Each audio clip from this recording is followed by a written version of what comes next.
Sun travels வடமாகாணத்தில் சட்டப்பூர்வமான அனுமதியுடன் இயங்குகின்ற visa consultant and ticket agent. உங்கள் பெறுமதியான கடவுச்சீட்டுகள் ஆவணங்களுக்கு பாதுகாப்பான அனுமதி பெற்ற நிறுவனம் சன் டிராவல்ஸ்.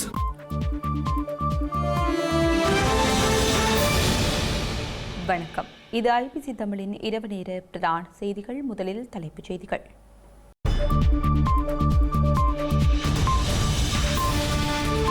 அனுரவிற்கு எதிரான ராஜபக்ச ஆட்சியாளர்களின் பேரணி, குறைந்தளவு மக்களே பங்கேற்பு. பிரித்தானியாவிலிருந்து நாடு கடத்தப்பட உள்ள இலங்கையர்கள் முறைகேடான விசாக்களில் சென்ற நிலையில் அவதி. வங்கி அட்டை மூலம் பேருந்து கட்டணம் செலுத்தும் நடைமுறை அடுத்த வாரம் இலங்கையில் ஆரம்பம். உள்ளூராட்சி சபைகளில் தோல்வி அடையும் NPP, எதிர்க்கட்சிகளின் சதி என்கிறது அரசு. இலங்கையின் கடல் வளத்தை நாசமாக்கும் சிறு மீனவ குழு, கடற்தொழில் அமைச்சர் வெளியிட்ட தகவல். அமெரிக்காவுடன் இணைந்து பணியாற்ற தயார், உக்ரைன் ஜனாதிபதி அறிவிப்பு.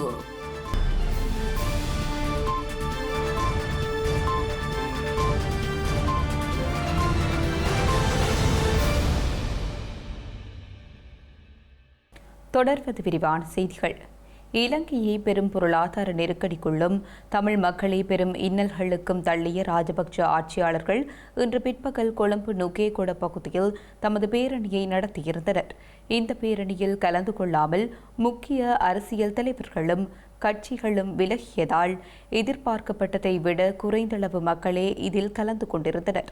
எனினும் ராஜபக்ஷ அதிகார மையத்தில் பங்கெடுத்த தலைவர்களும் அவர்களின் பங்காளி கட்சி தலைவர்களும் பங்கெடுத்திருந்தனர். மஹிந்த உட்பட்ட ராஜபக்சக்கள் தமது அரசியல் வாரிசான நாமல் ராஜபக்சவை முன்னிலைப்படுத்தும் நோக்கத்துடன் இந்த பேரணியை அரச எதிர்ப்பு போர்வையில் நடத்தியிருந்தனர். இந்த பேரணியை ஆரம்பத்தில் திட்டமிட்ட ஐக்கிய தேசிய கட்சியின் தலைவர் இதில் கலந்து கொள்வதை தவிர்த்து இன்று காலை கட்டுநாயக்க விமான நிலையத்திலிருந்து தனது மனைவி மைத்ரி சகிதம் இந்தியாவுக்கு பயணப்பட்ட நிலையில் நுகேகொட ஆனந்த சமரக்கோன் திறந்தவெளி அரங்கில் இந்த பேரணி பிற்பகலில் நடத்தப்பட்டது. தற்போது கல்வி பொதுத்தராதர உயர்தர பயிற்சிகள் நடைபெறுவதால் பரீட்சார்த்திகளுக்கு இடையூறு விளைவிக்கும் வகையில் அங்கு கட்டப்பட்டிருந்த பல ஒலிபெருக்கிகள் காவல்துறையினரால் அகற்றப்பட்டிருந்தன. ஒலிபெருக்கிகளின் சத்தம் பரீட்சை எழுதும் மாணவர்களை பாதிக்கக்கூடும் என்பதால் இவை அகற்றப்பட்டன. முன்னதாக இந்த பேரணிக்கு எதிர்ப்பு தெரிவித்து பேரணி இடம்பெறும் இடத்திற்கு அருகில் இருந்த வீதிகளின் இரு பக்கங்களிலும் புல் கட்டுகள் கட்டப்பட்டிருந்தன. எனினும் திட்டமிட்டபடி பேரணி இடம்பெற்ற போது ராஜபக்ச அதிகார மையத்தில் பங்கெடுத்த GL பீரிஸ், நிமல் ஸ்ரீபால் டி சில்வா, உதய கமன்வில உட்பட்ட தலைவர்களுடன் கணிசமான பௌத்த பிக்குகளும் பங்கெடுத்திருந்தனர். நாமல் ராஜபக்சவின் சட்டப்படைப்பு போலியானது என்ற சர்ச்சைகள் வெளிப்பட்ட நிலையில் இடம்பெற்ற இந்த பேரணியில் கலந்து கொண்டு உரையாற்றியவர்கள் அனுர அரசாங்கத்திற்கு எதிரான கருத்துக்களை வெளியிட்டிருந்தனர். தமிழ் மக்களின் இன விடுதலை மற்றும் உரிமைகளுக்கான போராட்டத்தில் தமது இன்னுயிரை ஈகம் செய்த மாவீரர்களை நினைவு கூறும் நினைவேந்தல் வாரம் இன்று ஆரம்பமாகியுள்ள நிலையில் தமிழர் தாயகத்தில் உணர்வெழுச்சியுடன் நினைவேந்தல் நிகழ்வுகள் முன்னெடுக்கப்பட்டுள்ளன. தமிழர்களின் உரிமை போராட்டத்தில் தமது இன்னுயிரை ஈகம் செய்த மாவீரர்களை நினைவு கூறும் மாவீரர் வாரம் இன்று ஆரம்பமாகியுள்ள நிலையில் யாழ்ப்பாணத்திலும் நினைவேந்தல்கள் முன்னெடுக்கப்பட்டுள்ளன. யாழ்ப்பாணத்தின் பிரதான வீதிகள் சிவப்பு மஞ்சள் கொடிகளால் அலங்கரிக்கப்பட்டுள்ளன. இந்த நிலையில் மாவீர வாரத்தின் ஆரம்ப நாள் நினைவேந்தல் நிகழ்வுகள் இன்று யாழ்ப்பாண பல்கலைக்கழகத்தில் இடம்பெற்றன. யாழ்ப்பாண பல்கலைக்கழகத்தில் அமைந்துள்ள நினைவு தூபியில் குறித்த நினைவேந்தல் இடம்பெற்றது. தேச விடுதலைக்காக களமுனையில் போராடி மடிந்த வீர மறவர்களை நினைவு கூறும் தமிழ் தேசிய மாவீரர் வாரத்தின் ஆரம்ப நாள் நிகழ்வுகள் இன்று வேலனை சாட்டை மாவீர துயிலுமில்லத்தில் இடம்பெற்றுள்ளது. சாட்டை மாவீர துயிலுமில்லத்தின் தீபக நினைவேந்தல் ஒன்றியத்தின் ஏற்பாட்டில் குறித்த நிகழ்வு இன்று ஈகச்சுடரேற்றப்பட்டு ஆரம்பித்து வைக்கப்பட்டுள்ளது. யாழ்ப்பாணம் வடமராட்சி கிழக்கு உடுத்துறை மாவீரர் துயிலுமில்லத்தில் மாவீரர் ஏற்பாட்டுக் குழுவின் ஏற்பாட்டில் இன்று மாவீரர் வார நிகழ்வுகள் ஆரம்பமாகியுள்ளன. இன்றைய மாவீரர் வார ஆரம்ப நிகழ்வில் மாவீரர்களின் பெற்றோர்கள், உறவினர்கள் என பலரும் கலந்து கொண்டு சுடரேற்றி மலர்தூவி அஞ்சலி செலுத்தினர். தேராவில் மாவீரர் துயிலுமில்லத்தில் மாவீரர் வார நிகழ்வுகள் ஆரம்பமாகியுள்ளன. முல்லைத்தீவு தேராவில் மாவீரர் துயிலுமில்லத்தில் மாவீரர் வாரத்தினுடைய ஆரம்ப நாள் நிகழ்வுகள் மிகவும் உணர்வு பூர்வமாக இடம்பெற்றுள்ளன. 4 மாவீரர்களை இந்த மண்ணுக்காக கொடுத்த பெற்றோர் ஒருவரால் பொதுச்சுடர் ஏற்றப்பட்டதைத் தொடர்ந்து மாவீரர்களுக்கான சுடர்கள் ஏற்றப்பட்டு மலர் மாலை அணிவிக்கப்பட்டு அகவணக்கம் செலுத்தப்பட்டு அஞ்சலி நிகழ்வு இடம்பெற்றுள்ளது. இதேவேளை மாவீரர் நினைவேந்தல் நிகழ்வு வவுனியாவிலும் இடம்பெற்றுள்ளது.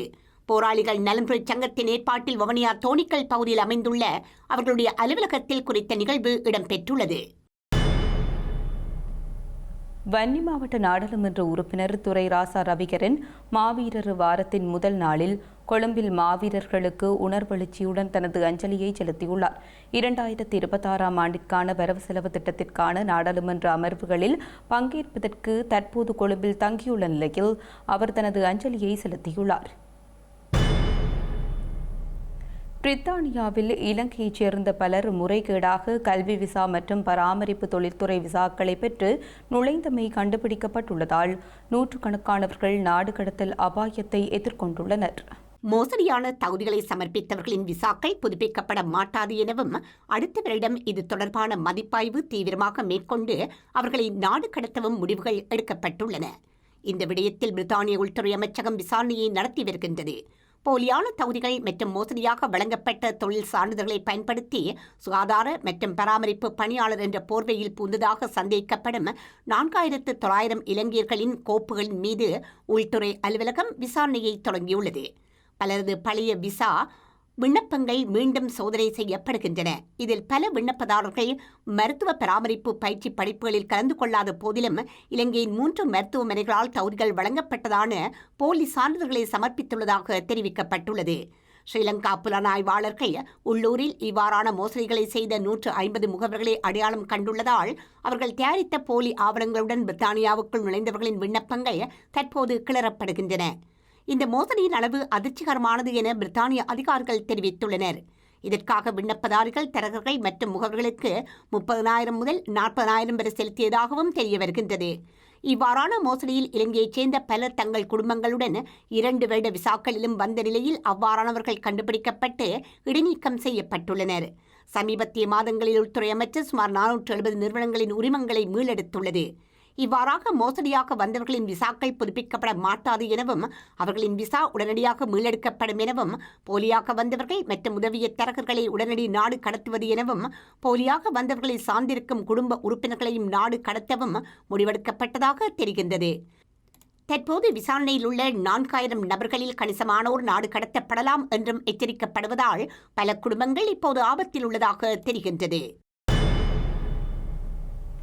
தேசிய மக்கள் சக்தியின் ஆட்சி அதிகாரத்தின் கீழ் உள்ள பல பிரதேச சபைகளில் 2026 ஆண்டுக்கான வரவு செலவு திட்டம் தோற்கடிக்கப்படுகின்றமை உள்ளூராட்சி அமைப்புகளின் ஸ்திரத்தன்மை மற்றும் செயற்பாடு குறித்து கவலைகளை எழுப்பியுள்ளன. தேசிய மக்கள் சக்தியின் ஆட்சி அதிகாரத்தின் கீழ் உள்ள எட்டியந்தோட்ட, பதுல, நாவுல மற்றும் களுத்துறை பிரதேச சபைகளின் வரவு செலவு திட்டங்கள் அண்மையில் தோற்கடிக்கப்பட்டுள்ளன.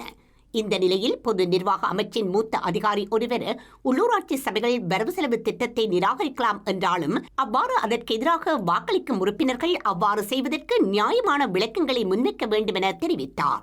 தோல்வியடைந்த பிரதேச சபைகளில் 2வது முறையாக வரவு செலவு திட்டத்தை சமர்ப்பிக்க முடியும் எனவும் 2வது முறையாக நிராகரிக்கப்பட்டாலும் தொடர்ந்து செயற்பட முடியும் எனவும் தெரிவித்தார். 3வது முறையாகவும் வரவு செலவு திட்டம் தோல்வியடைந்தால் மாத்திரமே தவிசாளர் பதவி விலக வேண்டும் என அவர் சுட்டிக்காட்டினார். இந்த நிலையில் தேசிய மக்கள் சக்தியின் கட்டுப்பாட்டில் உள்ள உள்ளூராட்சி சபைகளில் வரவு செலவு திட்டங்களை தோற்கடிப்பதன் மூலம் எதிர்க்கட்சி ஒரு சதி திட்டத்தில் ஈடுபட்டுள்ளதாக பிரதியமைச்சர் மஹிந்த ஜெயசிங்க நாடாளுமன்றத்தில் தெரிவித்தார். யாழ்ப்பாணம் சாவகச்சேரி மீசாலை தட்டாங்குளம் வீதியை புனரமைக்காமல் 60 வருடங்களாக புறக்கணிப்பு செய்யப்பட்டமை தொடர்பான வழக்கில் முன்னிலையாகுமாறு சாவகச்சேரி பிரதேச சபை செயலாளர், உள்ளூராட்சி ஆணையாளர் ஆகியோருக்கு கொழும்பு மேன்முறையீட்டு நீதிமன்றம் உத்தரவிட்டுள்ளது. 60 வருடங்களாக புனரமைக்காமல் அரசாங்கத்தினால் புறக்கணிக்கப்பட்டு வரும் மீசாலை தட்டாங்குளம் வீதியை புனரமைக்குமாறு உத்தரவிடக் கோரி கொழும்பு மேன்முறையீட்டு நீதிமன்றத்தில் கடந்த ஆகஸ்ட் மாதம் வழக்கு தாக்கல் செய்யப்பட்டது. குறித்த வீதி புனரமைக்கப்படாமல் 60 வருடங்களுக்கு மேல் தொடர்ச்சியாக புறக்கணிக்கப்பட்டு வருவதால் பாதிக்கப்படுபவர்கள் சார்பில் குறித்த வீதியில் வசித்து வரும் ஒருவரால் தாக்கல் செய்யப்பட்ட இவ்வழக்கின் பிரதிவாதிகளான சாவகச்சேரி பிரதேச சபை செயலாளர், உள்ளூராட்சி ஆணையாளர் ஆகியோருடைய பெயர்கள் குறிப்பிடப்பட்டிருந்தன. இந்நிலையில் குறித்த வழக்கு நேற்றைய தினம் கொழும்பு மேன்முறையீட்டு நீதிமன்றத்தின் தலைவரும் சிரேஷ்ட மேலதிக சொலிசிட்டர் ஜெனரல் ஜனாதிபதி சட்டத்தரணி நீதியரசர் நளின் ரொகாந்த அபேசூரிய, நீதியரசர் பிரியந்த பெர்னாண்டோ ஆகியோர் முன்னிலையில் விசாரணைக்கு எடுத்துக் கொள்ளப்பட்டது. இதன்போது மனுதாரர் சார்பில் மன்றில் முன்னிலையான சிரேஷ்ட சட்டத்தரணிகளான பிரவீன் பிரேமதிலக்க, தனுங்க ராகுபத, நிசித் அபேசூரிய ஆகியோர் நீண்ட சமர்ப்பணத்தை செய்திருந்தனர். இருப்பினும் பிரதிவாதிகள் மேலும் கால அவகாசத்தை மன்றில் கோரியிருந்தனர்.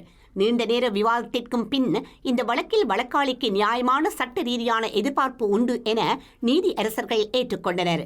இதன்படி குறித்த வழக்கில் பிரதிவாதிகளாக பெயர் குறிப்பிடப்பட்ட சாவகச்சேரி பிரதேச சபை செயலாளர் மற்றும் உள்ளூராட்சி ஆணையாளர் ஆகியோரை எதிர்வரும் டிசம்பர் மாதம் 19ஆம் தேதி மன்றில் முன்னிலையாக்குமாறு அதிரடி உத்தரவை பிறப்பித்துள்ளனர். இலங்கையில் வங்கி அட்டைகள் மூலம் பேருந்து கட்டணங்களை செலுத்தும் முறை எதிர்வரும் திங்கட்கிழமை முதல் ஆரம்பிக்கப்படவுள்ளது. ஸ்ரீலங்கா டிஜிட்டல் பொருளாதார அமைச்சின் தொழில்நுட்ப வழிகாட்டுதலின் கீழ் போக்குவரத்து மற்றும் நெடுஞ்சாலைகள் அமைச்சினால் செயற்படுத்தப்படவுள்ள இந்த நடவடிக்கை மாக்கும்பர பல்வகை போக்குவரத்து மையத்திலிருந்து ஆரம்பிக்கப்படவுள்ளது. முதற்கட்டத்தின் கீழ் 3 மாகாணங்களுக்கான போக்குவரத்து மார்க்கம் உள்ளிட்ட சுமார் 20 போக்குவரத்து மார்க்கங்களில் இந்த திட்டம் முன்னெடுக்கப்படவுள்ளது. அதன்படி காலி, மாத்தறை மற்றும் பதுளை நோக்கி பயணிக்கும் பேருந்துகளில் பயணிகள் இந்த டிஜிட்டல் கட்டண முறையை பயன்படுத்த முடியும் என தெரிவிக்கப்பட்டுள்ளது. இந்த நடவடிக்கை பயணிகளுக்கு கட்டணத்துக்கு மேலான மீதி தொகையை திருப்பி வழங்குவது உட்பட்ட விடயங்களில் உதவும் என்று எதிர்பார்க்கப்படுகின்றது.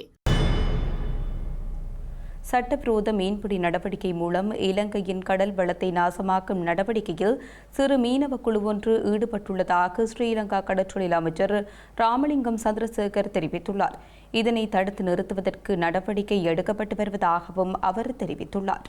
சர்வதேச மீனவர் தினம் இன்று கடைபிடிக்கப்படுகின்றது. இதனை முன்னிட்டு அக்வா பிளான்ட் இலங்கை 2025 சர்வதேச மீன்வள கண்காட்சி இன்று கொழும்பு தாமரை கோபுர வளாகத்தில் ஆரம்பமானது. கடற்தொழில் நீரியல் மற்றும் கடல் வளங்கள் அமைச்சர் ராமலிங்கம் சந்திரசேகர் தலைமையில் நடைபெற்ற ஆரம்ப விழாவில் பிரதமர் கலாநிதி ஹர்னி அமரசூரிய பிரதம அதிதியாக கலந்து கொண்டு கண்காட்சியையும் ஆரம்பித்து வைத்தார்.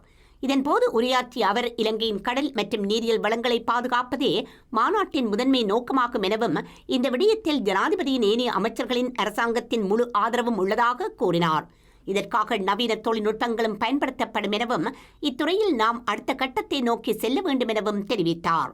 அதேவேளை சட்டவிரோத மீன்பிடி நடவடிக்கை மூலம் எமது நாட்டு கடல் வளத்தை நாசமாக்கும் நடவடிக்கையில் சிறு மீனவ குழு ஒன்று ஈடுபட்டுள்ளது. இதனை தடுத்து நிறுத்துவதற்கு நடவடிக்கை எடுக்கப்பட்டு வருகின்றது எனவும் சுட்டிக்காட்டினார். ஸ்ரீலங்கா கடற்படையினர் முன்னர் போல் அல்ல எனவும் தற்போது நாட்டை கட்டி எழுப்புவதற்கு சிறந்த பங்களிப்பை வழங்கி வருகின்றனர் எனவும் தெரிவித்தார். வடக்கு மாகாண சுதேச மருத்துவத்துறையை வினைத்திறனாக முன்னெடுத்துச் செல்வதற்குரிய ஆளணி வெற்றிடங்களை நிரப்புவதற்குரிய நடவடிக்கை தொடர்பில் வன்னி மாவட்ட நாடாளுமன்ற உறுப்பினர் துரை ராசா ரவிகரன் கேள்வி எழுப்பியுள்ளார். இந்த நிலையில் மிக விரைவில் குறித்த வெற்றிடங்களுக்கான ஆட்சேர்ப்பு முன்னெடுக்கப்படும் என சுகாதார மற்றும் ஊடகத்துறை அமைச்சர் நலிந்த ஜெயதிச உறுதியளித்துள்ளார். இன்றைய நாடாளுமன்ற அமர்வின் வாய்மூல விடைக்கான வினா நேரத்தின் போதே குறித்த விடயம் தொடர்பில் கலந்துரையாடப்பட்டுள்ளது. சுதேச மருத்துவத்துறையில் தரமான மருத்துவ சேவை வழங்கலுக்கு மிகவும் இன்றியமையாத சுகாதார தொழிலாளர்கள், சுகாதார உதவியாளர்கள், சுகாதார தூய்மை பணியாளர்கள், மருத்துவவியலாளர்கள் உள்ளிட்ட ஊழியர் வெற்றிடங்கள் வன்னி மாவட்டத்தில் மட்டுமல்ல, இத்தேவை வடமாகாணம் முழுவதும் காணப்படுகின்றது. மருத்துவ சேவை வழங்கலின் தரத்தை அதிகரிப்பதற்கு மேற்படி சேவை நிலையங்களில் உள்ள ஏனைய ஆளணி வெற்றிடங்களை 2026ஆம் ஆண்டு பகுதியளவிலேனும் நிரப்புவதற்கு வாய்ப்பு உள்ளதா? தோட்டங்களை பராமரிப்பதற்கான ஊழியர் நியமனங்களையோ அல்லது மருத்துவமனைகளுடன் இணைந்திருக்கும் மூலிகை தோட்டங்களை பராமரிக்கும் வகையில் சுதேச மருத்துவமனைகளுக்கான சிற்றூழியர் நியமனங்களையோ வழங்கினால் அவ்வகையான நியமனங்கள் சுதேச மருத்துவ சேவை வழங்கலின் தர மேம்பாட்டுக்கு வலு சேர்ப்பதோடு மூலிகை தோட்டங்களையும் வினைத்திறனாக பராமரிக்க இயலும். மேற்படி சூழ்நிலை மேம்பாட்டுக்கான வாய்ப்புகள் 2026இல் மேற்கொள்ளப்படுமா? ரஷ்யாவுடனான போரை முடிவுக்கு கொண்டு வரும் வகையில் அமெரிக்காவுடன் இணைந்து பணியாற்ற தயாராக உள்ளதாக உக்ரைன் ஜனாதிபதி வோலோடிமிர் ஜெலன்ஸ்கி தெரிவித்துள்ளார். ரஷ்யா உக்ரைன் போரை முடிவிற்கு கொண்டுவரும் வகையில் உக்ரைனின் தலையீடு இன்றி அமெரிக்க அரசு தலைவர் டிரம்பின் சிறப்பு தூதர் ஸ்டீவ் விட்காஃப் மற்றும் ரஷ்ய தலைவர் விளாடிமிர் புட்டினின் தூதர் கிரில் டிமிட்ரிவ் ஆகியோர் புதிய திட்டத்திற்காக 28 அம்ச திட்டத்தை தயாரித்துள்ளதாக தெரிவிக்கப்படுகின்றது. புதிய திட்டம் உக்ரைனுக்கு பாதகமான சமாதான திட்டம் எனவும், குறிப்பாக இது உக்ரைனிய ராணுவத்தின் அளவை அரைவாசியாக குறைக்க கோரும் சூழ்ச்சிகளை கொண்டுள்ளதாகவும் அமெரிக்க ஊடக நிறுவனமான ஆக்சியோஸ் வெளிப்படுத்தியுள்ளது.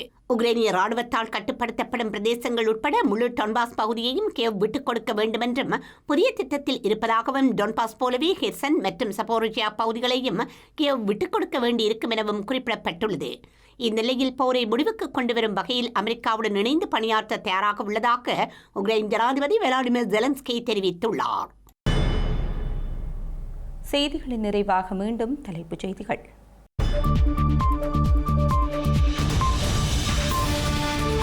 அனுரவிற்கு எதிரான ராஜபக்ச ஆட்சியாளர்களின் பேரணி, குறைந்தளவு மக்களே பங்கேற்பு. பிரித்தானியாவிலிருந்து நாடு கடத்தப்படவுள்ள இலங்கையர்கள் முறைகேடான விசாக்களில் சென்ற நிலையில் அவதி.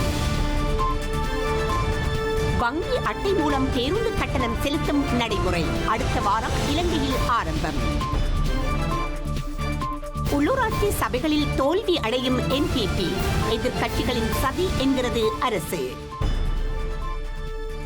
இலங்கையின் கடல் வளத்தை நாசமாக்கும் சிறு மீனவ குழு, கடற்தொழில் அமைச்சர் வெளியிட்ட தகவல்.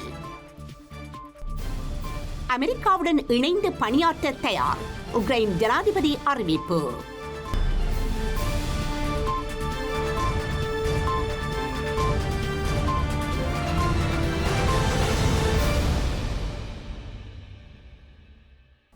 இத்துடன் IBC தமிழின் பிரதான செய்திகள் நிறைவடைகின்றது.